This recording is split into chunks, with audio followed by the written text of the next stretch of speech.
ध्वनिर्वर्णा पदं वाक्यमित्यास्पदचतुष्टयम् यस्याः सूक्ष्मादिभेदे वाग्देवीं तामुपास्महे।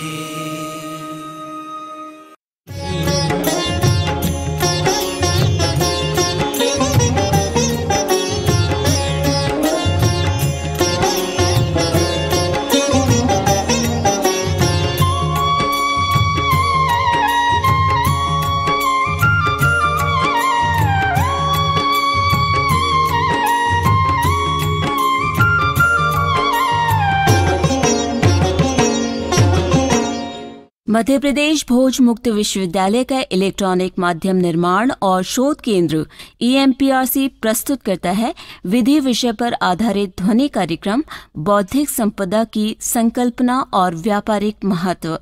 ये कार्यक्रम LLM अंतिम वर्ष के विद्यार्थियों के लिए तीसरे प्रश्न पत्र law of industrial and intellectual properties की दूसरी इकाई पर आधारित है।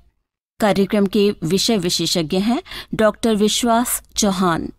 इस कार्यक्रम का ध्वनियांकन, संपादन और प्रस्तुतिकरण किया है अमर बहादुर यादव ने। तो साथियों, आइए सुनते हैं ध्वनि कार्यक्रम बौद्धिक संपदा की संकल्पना और व्यापारिक महत्व।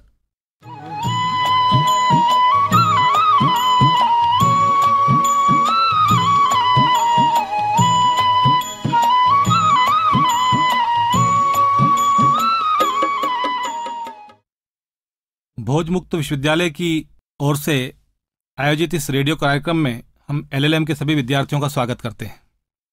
आज का जो विषय हम चर्चा के लिए चुनते हैं वो है बौद्धिक संपदा की संकल्पना और इसका व्यापारिक महत्व। हम सभी जानते हैं कि एक सशक्त बौद्धिक संपदा अधिकार, जिसको हम सामान्यतः IPR के रूप में जानते हैं, इस कार्यनीति से देश में आर्थिक वृद्धि को आगे बढ़ाने और उसको उद्दीपित करने के लिए एक महत्वपूर्ण पूर्व शर्त है। यह अनुसंधान और विकास में अधिक निवेश की सुविधा प्रदान करने के साथ देश के नागरिकों के जीवन की गुणवत्ता में भी सुधार लाती है। बौद्धिक संपदा अधिकार से न केवल प्रतियोगियों में और बौद्धिक संपदा अधिकार के स्वामियों की रचनात्मक क्षमता और नवाचार की सुरक्षा तो होती ही है जो वस्तुओं और सेवाओं की आपूर्ति करते हैं, बल्कि ये उन वस्तुओं और सेवाओं के प्रयोक्ताओं को भी सुरक्षा प्रदान करते हैं जो इसमें प्रत्यक्ष या अप्रत्यक्ष तरीके से जुड़े हुए होते हैं। कुल मिलाकर हम ये कह सकते हैं कि बौद्धिक संपदा की संकल्पना और उसका व्यापारिक महत्व वर्तमान में जो भूमंडलीकरण है, ग्लोबलाइजेशन है, इसकी एक महती आवश्यकता है। बौद्धिक संपदा अधिकार के क्षेत्र में प्रमुख व्यापारिक क्षेत्र जो कि उपभोक्ता सुरक्षा का है वो सबसे अधिक संगत में है, जैसे कि व्यापार चिन्ह है, भौगोलिक संकेतक हैं, अनुचित प्रतिस्पर्धा के विरुद्ध सुरक्षा है। तो ये सारी चीज़ें मिलकर एक बौद्धिक संपदा के रूप में सामने आती हैं जो समय समय पर एक तरह से व्यापार में कहीं न कहीं देशों की मदद करती हैं, उपभोक्ताओं की मदद करती हैं, और जैसा कि भारतीय संकल्पना में कहा गया है, व्यापार में शुभ लाभ की जो एक संकल्पना है उसको भी ये कहीं ना कहीं चरितार्थ करती है।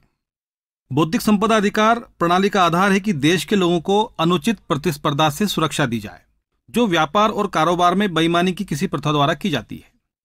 तो अब हमारे सामने ध्यान में आता है कि बौद्धिक संपदा क्या है। एक अधिकार जो मस्तिष्क की सृजनात्मकता और एक निश्चित समयावधि तथा इसके विशिष्ट दोहन के लिए है, वो कुल मिलाकर बौद्धिक संपदा ही है।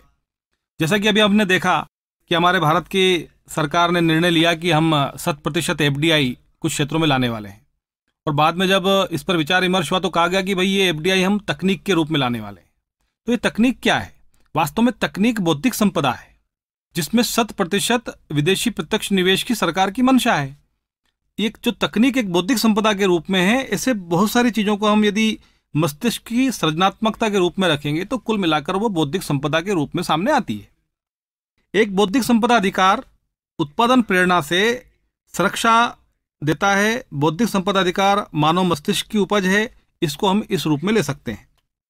दुनिया के देश कई सदियों से अपने अपने कानून बनाकर इन्हें सुरक्षित करते आ रहे हैं। 1995 में विश्व व्यापार संगठन, जिसको हम वर्ल्ड ट्रेड ऑर्गेनाइजेशन के नाम से जानते हैं, उसने एक एग्रीमेंट कराया। उस एग्रीमेंट का नाम था agreement on the trade related aspect of intellectual property rights, जिसको हम ट्रिप्स के नाम से भी जानते हैं। तो ट्रिप्स इस संगठन का एक समझौता है जिससे विश्व के सारे देश कहीं ना कहीं बंधे हुए हैं, और सारे देश जो विश्व व्यापार संगठन के सदस्य हैं उन्हें इस ट्रिप्स समझौते को मानना होता है। अपने कानून इसी के मुताबिक बनाते हैं। भारत भी बौद्धिक संपदा अधिकार से संबंधित कानूनों को इसी कारण बदलने के लिए विवश हुआ था और हम बदल भी रहे हैं। हमें इनकी आवश्यकता है, पर इसलिए कि ट्रिप्स कहता है तथा विश्व व्यापार संगठन एवं ट्रिप्स के कारण हमने अपनी प्रभुता खो दी है। खैर, यह विवाद अलग है। हमें तो अपने सोर्स सॉफ्टवेयर के बारे में बात करना है तथा केवल इसी संबंध में बौद्धिक संपदा अधिकारों के बारे में हम थोड़ी बहुत जानकारी रखते भी हैं। तो कुल मिलाकर भारत में बौद्धिक संपदा का एक जो मोटा मोटी रूप आता है वो कुछ एक्ट के रूप में आता है, कुछ अधिनियमों के रूप में आता है। सामान्यतः तो हम इसको दो रूप में जानते हैं, एक तो कॉपीराइट और दूसरा औद्योगिक संपदा अधिकार। तो कॉपीराइट में लेखकों के कार्य हैं, कलाकारों के कार्य वगैरह वगैरह, और औद्योगिक संपदा अधिकार में विशेष चिन्हों की सुरक्षा है या दूसरी चीजें हैं, इस रूप में जानते हैं। लेकिन वास्तव में अगर हम देखा जाए तो ट्रिप्स में 7 तरह के बौद्धिक संपदा अधिकार के बारे में चर्चा की गई है। भारतवर्ष में निम्न 8 अधिनियम के अंतर्गत बौद्धिक संपदा अधिकार सुरक्षित किए गए हैं। पहला है बायोलॉजिकल डाइवर्सिटी एक्ट 2002। जितने भी तरह के बायोलॉजिकल डाइवर्सिटी एक्ट को हम जैव विविधता के नाम से जानते हैं, तो इनको कहीं ना कहीं संरक्षित करने के लिए भी बौद्धिक संपदा की बात आती है, क्योंकि ये जैव विविधता और इसका उपयोग बिना बौद्धिक संपदा के संभव नहीं हो पाएगा। तो इसके लिए 2002 में ये एक्ट पारित हुआ। कॉपीराइट एक्ट है, 1957 से है। कॉपीराइट एक्ट में जितने भी कलाकार हैं, आपने फिल्मों के कई विवाद सुने होंगे जिसमें कॉपी करने की बात आती है और उसके आधार पर उन्हें कंपनसेशन मिलता है या उसके आधार पर हम रिस्ट्रिक्शन भी करते हैं। तो एक कॉपीराइट एक्ट भी एक जाना पहचाना नाम बौद्धिक संपदा के रूप में है। फिर एक डिज़ाइन एक्ट है 2000, इसमें ये बना था। देखा होगा आपने कि जो भी नए नए उपकरण बाजार में आते हैं उनका एक पर्टिकुलर डिजाइन होता है। कार के जो मॉडल आते हैं उनके पर्टिकुलर डिजाइन होते हैं। यदि उस डिजाइन की नकल यदि कोई दूसरी कंपनी कर लेती है तो पहली कंपनी कहीं ना कहीं उसे कोर्ट में घसीटती है। तो ये इस आधार पर, यानी द डिजाइन एक्ट 2000 के आधार पर ही कोर्ट में इस रूप में जाते हैं।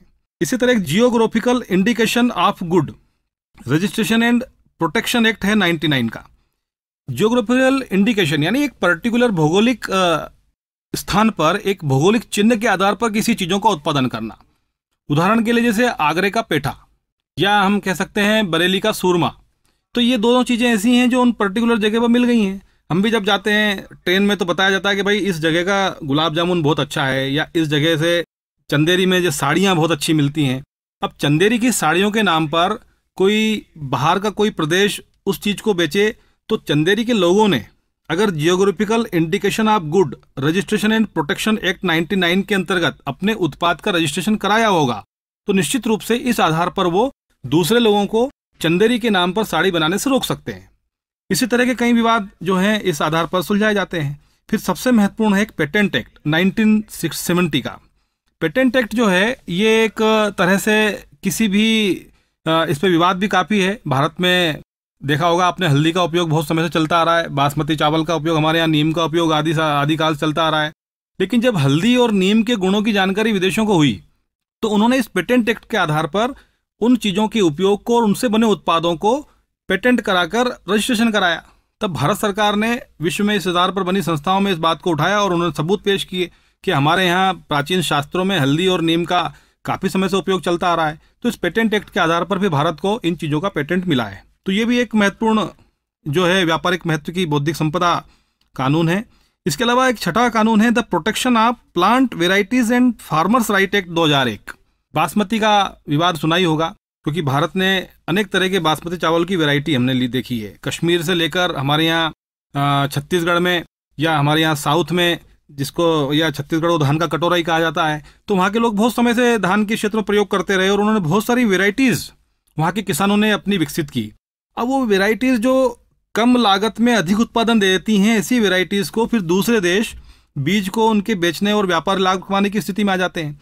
तो इस एक्ट के आधार पर जो ये protection of plant varieties and farmer right act 2001 है, इसके आधार पर ऐसी गतिविधियों को रोका जा सकता है।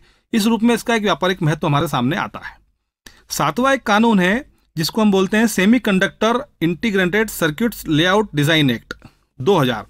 खास तौर से जो बिजली के उपकरण हैं या एक तरह से कुछ चीज़ों की सर्किट्स जिनमें उपयोग होते हैं, जिनमें एक सर्किट के आधार पर कोई एक नई तरह की रचना की जाती है। जैसे मोबाइल फ़ोन है जिसमें हम स्मार्ट के नाम से जानते हैं, या उसको हम अलग अलग एंड्रॉयड के नाम से जानते हैं, या कई तरह की उसमें चीज़ें होती हैं। तो एंड्रॉयड सर्किट बनाना या दूसरा सर्किट, एक सर्किट की एक रचना होती है। तो उसको हालांकि बना तो कोई भी सकता है, लेकिन उसका एक पर्टिकुलर डिजाइन जो होता है, जो उसमें एक गुणवत्ता लाता है, उसको भी इस एक्ट के अंतर्गत यदि रजिस्ट्रेशन कराया है तो फिर उस आधार पर कोई दूसरी कंपनी उसको उसकी नकल नहीं कर सकती। आपने सैमसंग और नोकिया के कई विवाद इस संबंध में देखे भी होंगे। और एक 8वां कानून है द ट्रेडमार्क एक्ट 99 का।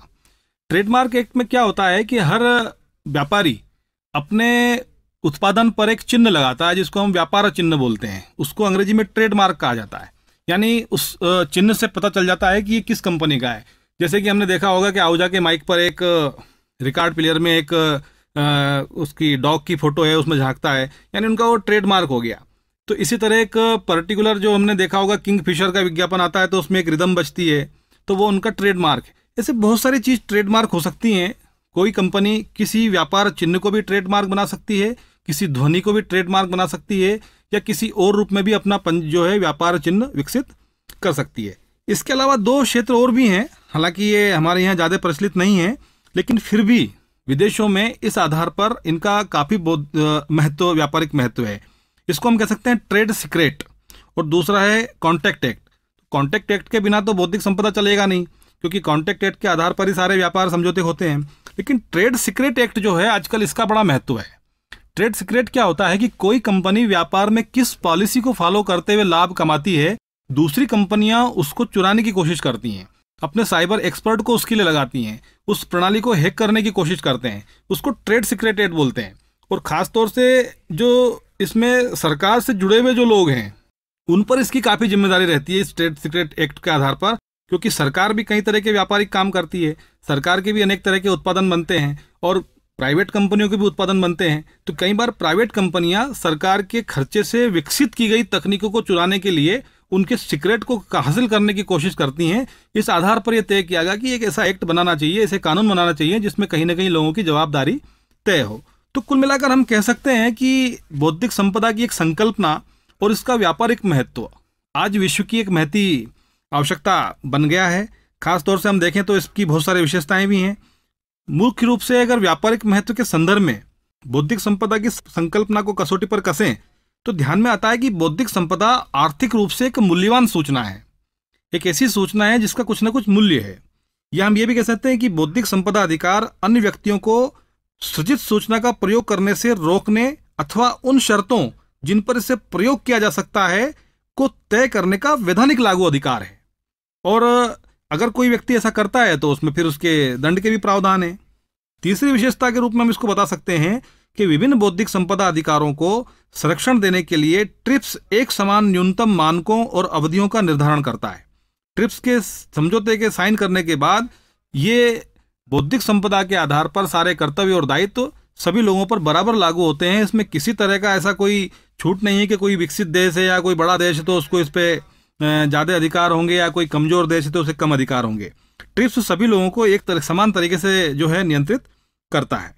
तो सामान्यतः औद्योगिक पेटेंट पर कुछ समझौते हुए हैं, जिसमें पेरिस समझौता, कॉपीराइट पर बर्न समझौता, इंटीग्रेटेड सर्किट से संबंधित बौद्धिक अधिकारों पर रोम का समझौता और संधियां। ये एक प्रसिद्ध संधियां हैं जिसमें बहुत सारे विवादों को निपटाकर और बहुत सारे देशों ने शामिल होकर अपने अपनी कठिनाइयों को उसमें सुलझाया है। साथ ही विदेशियों के विरुद्ध और विदेशी राष्ट्रों के मध्य इसमें कोई भेदभाव भी नहीं है।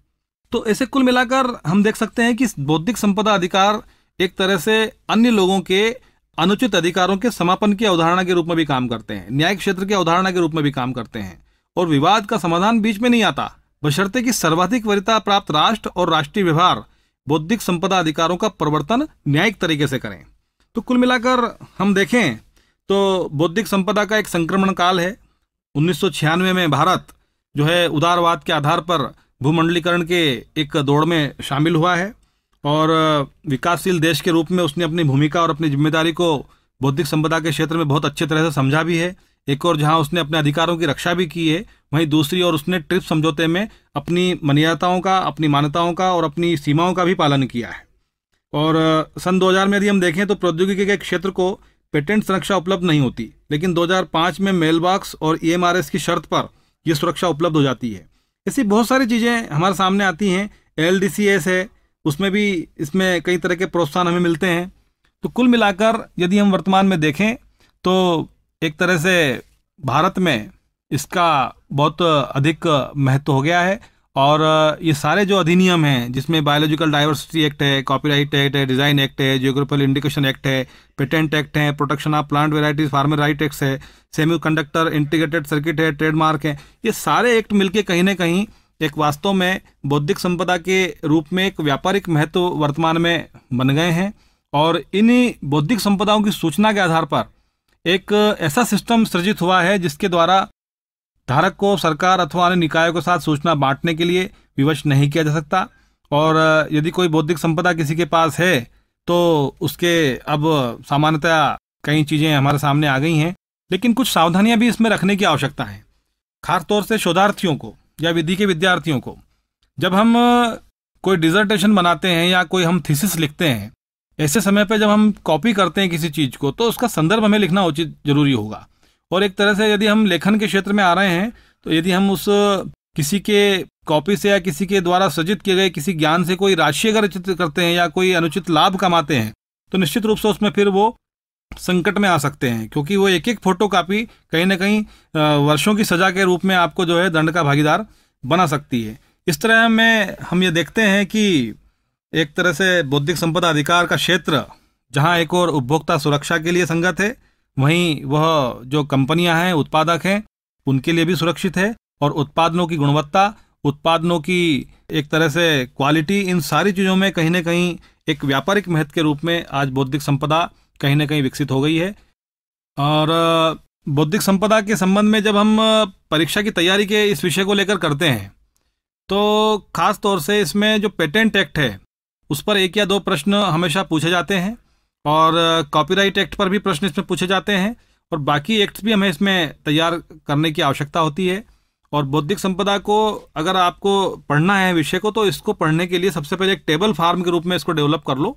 उसमें एक और जो इसके एक्ट हैं वो, और फिर उन एक्ट के कुछ प्रावधान हैं, उनका एक गठन, उनके उस एक्ट की प्रमुख विशेषताएं, उस एक्ट के आधार पर अधिकार और शक्तियां, ऐसे जब आप एक टेबल बना के इसकी तैयारी करेंगे तो पूरा एक्ट हमें ध्यान में इसमें आ जाएगा। और परीक्षा की तैयारी करते समय इस विषय पर अपडेशन की बहुत आवश्यकता है, क्योंकि इस पेटेंट एक्ट में और इससे जुड़े हुए अधिनियमों में निरंतर नए नए परिवर्तन होते रहते हैं। इसलिए इस विषय को अपडेशन के लिए थोड़ा हम नई किताबों का प्रयोग करें या हम गूगल करें, तो उसमें नई जानकारी हम जो है ऑथेंटिक जो हमारी वेबसाइट्स हैं उनसे प्राप्त करेंगे, तो निश्चित रूप से परीक्षा की तैयारी भी विद्यार्थियों की इसमें अच्छे से हो सकती है। खासतौर से पेटेंट एक्ट और कॉपीराइट एक्ट, इन विषयों को बहुत अच्छे से इसमें तैयार करने की आवश्यकता है।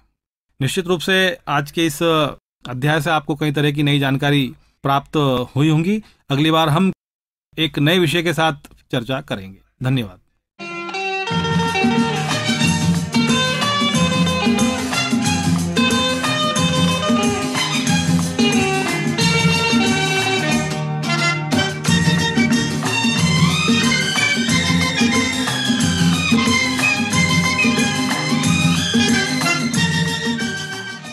अभी आप सुन रहे थे विधि विषय पर आधारित ध्वनि कार्यक्रम बौद्धिक संपदा की संकल्पना और व्यापारिक महत्व। कार्यक्रम के विषय विशेषज्ञ और वार्ताकार थे डॉक्टर विश्वास चौहान। उद्घोषिका थी अनुराधा। इस कार्यक्रम का ध्वन्यांकन, संपादन और प्रस्तुतिकरण किया अमर बहादुर यादव ने।